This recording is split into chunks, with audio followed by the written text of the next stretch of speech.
This next story, honestly, could change while I'm live. I've been waiting for Tulsi Gabbard's campaign to get back to me.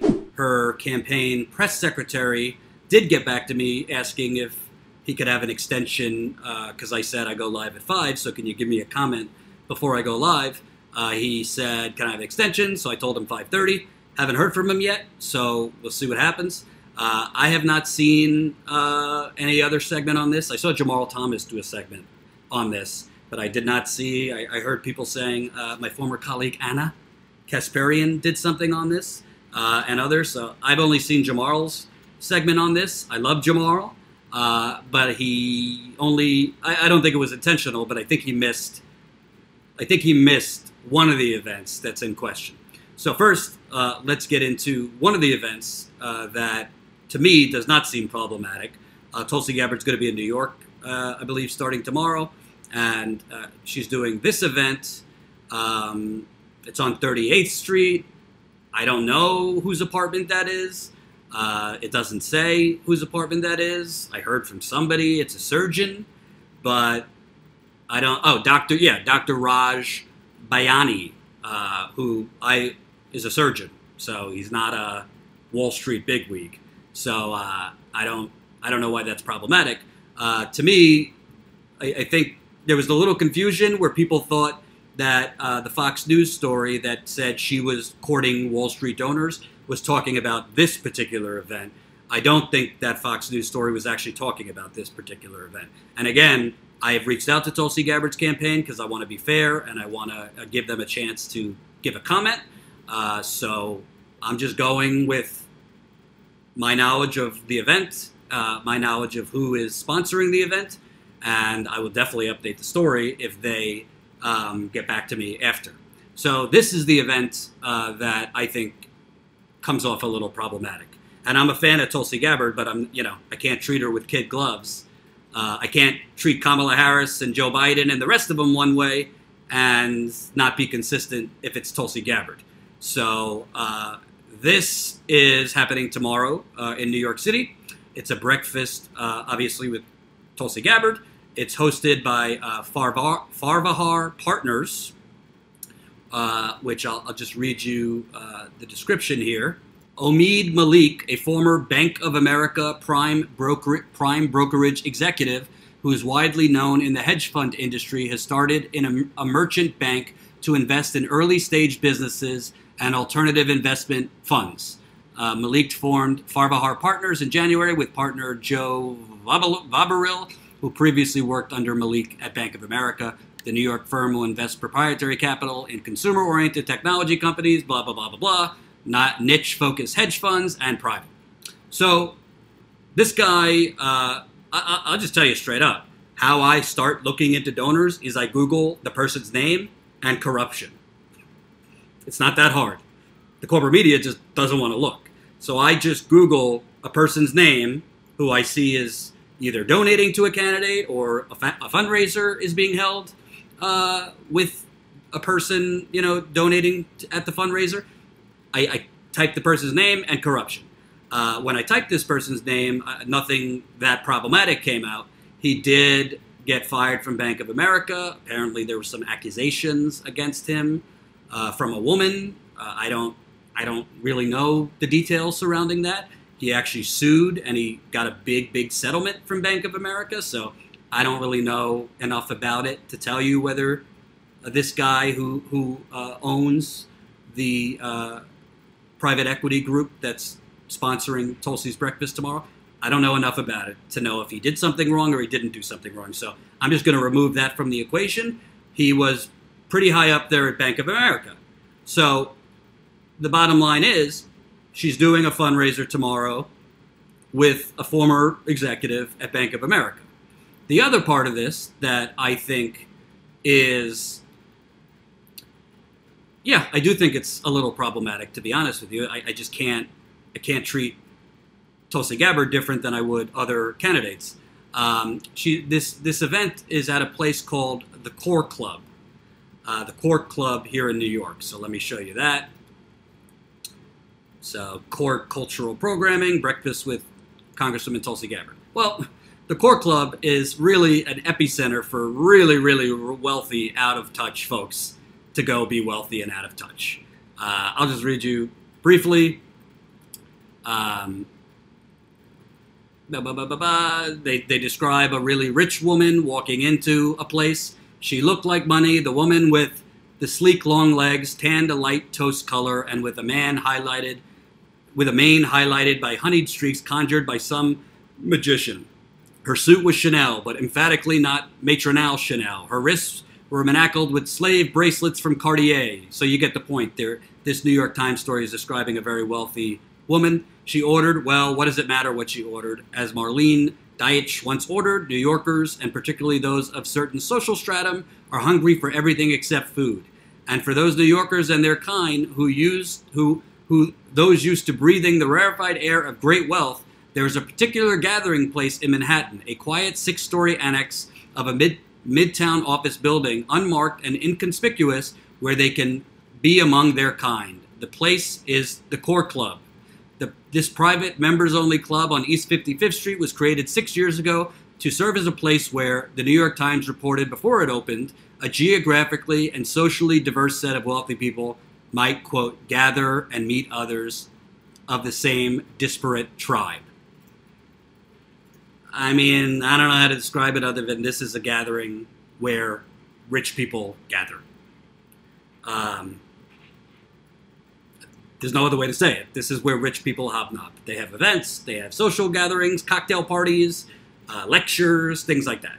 So Tulsi Gabbard is having an event there tomorrow morning with this guy, Omid Malik, the founder and CEO of Farbahar Partners, which Farbahar Partners isn't like a big bank on Wall Street. It's a kind of like a private equity firm.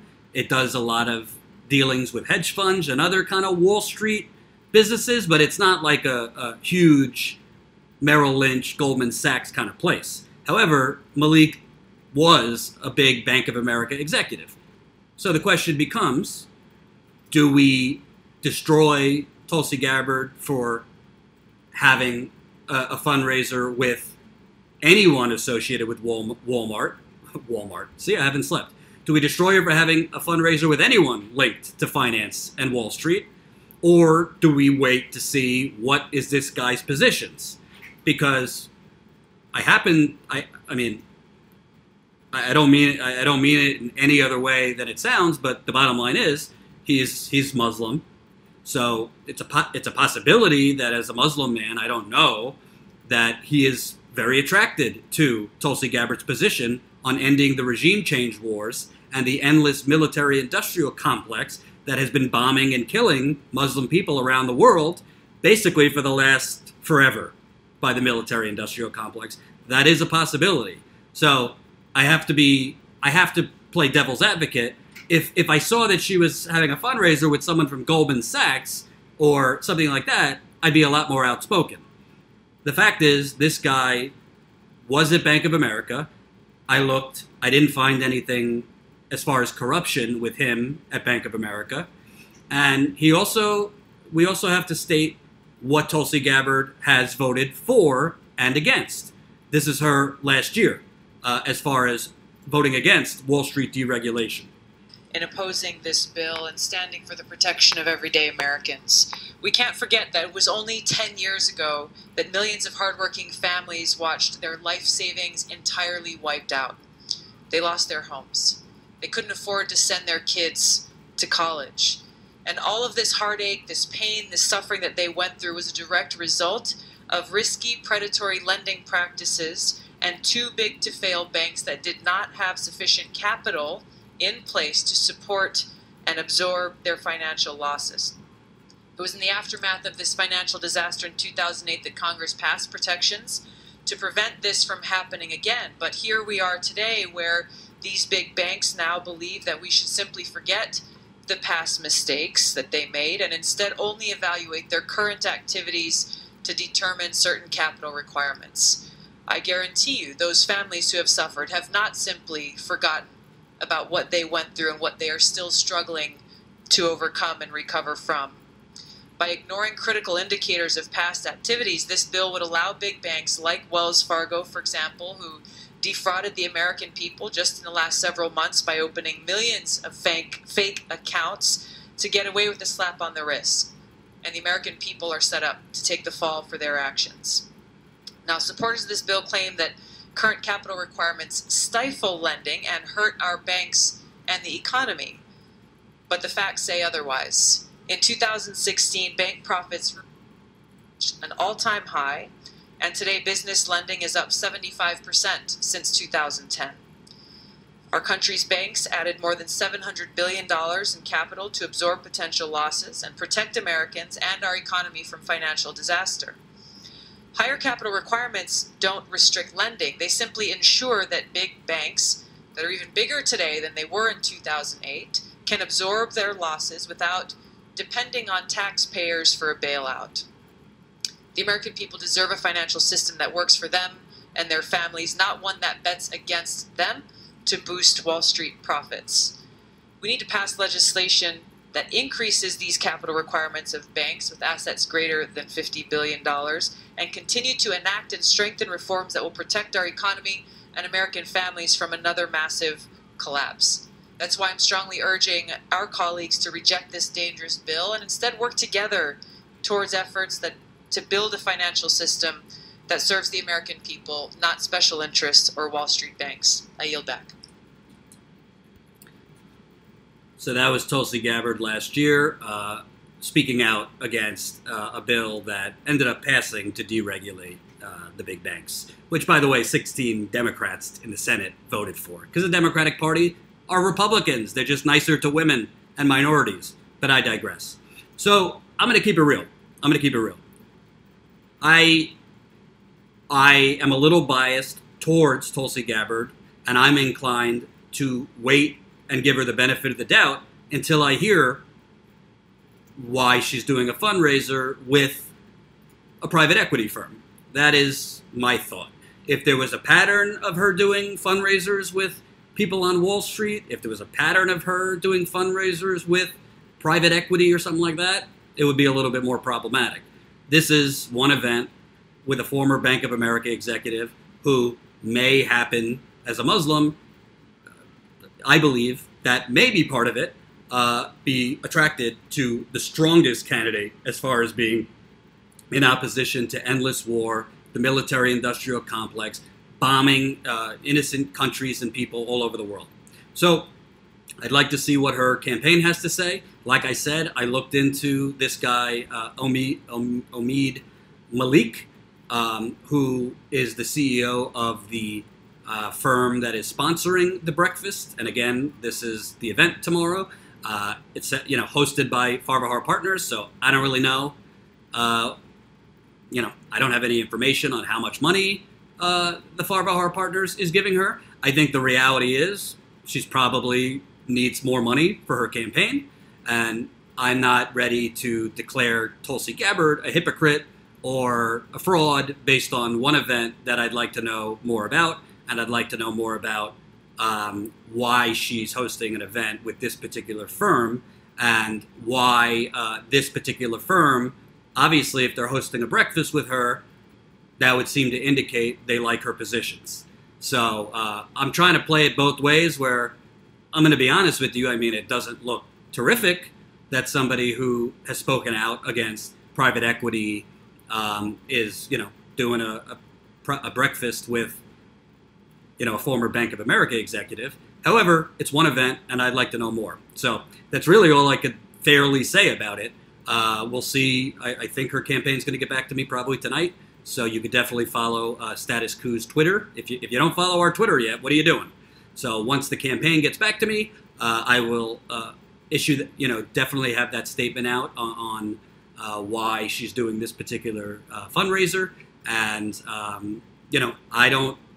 I don't particularly see it as problematic, only because it's one event does not make a pattern.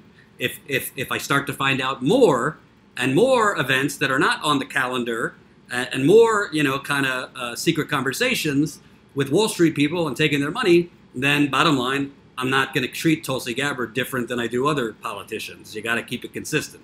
But for now, she's given really no reason to think that she's some fraud.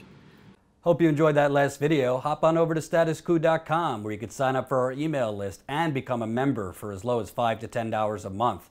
Membership is how we grow. That's statuscoup.com/join. And remember, join our email list so we can grow the revolution with you.